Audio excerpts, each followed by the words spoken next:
Българската национална телевизия им партнира от самото начало и смятам, че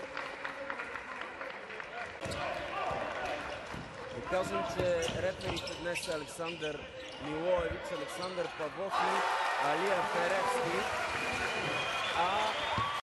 Официално сезона си. Това е първи официален матч с победа. Би било страхотно и за самочувствието на целия състав. И не само в мъжката част, а и в женската, където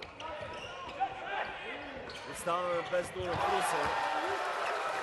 Но което му позволява да поведе своите съотборници и в резултата на бързо върне. Раздаваха тук топката беройци и Николай Николов с втора тройка.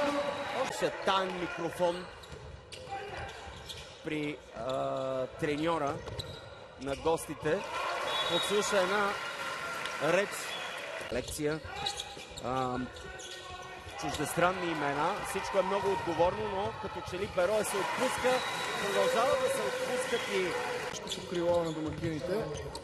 Трудно беше сработено. Ето отново крадната топка и бърза контратака. 2-1. Влизаме в минутите на шоу-тайма. Пламен Алекси. Преднина и това е изпълнението на матча, изпълнението на деня.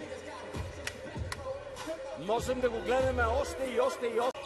Треньорите.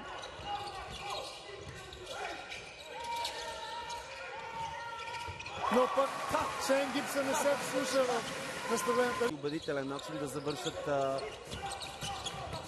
първата половина на двубоя. Много неприятна тройка. През цялото време Любо Минчев подвикваше фаул, защото имаха по-малко от 5. Минута и 40 секунди до началото на втората част между Берое и Сигал Прищина. Първи матч. Стилистиката на Любо Минчев в философията му за играта. Сега обаче Берое в защита, което допълнително затруднява косоварите.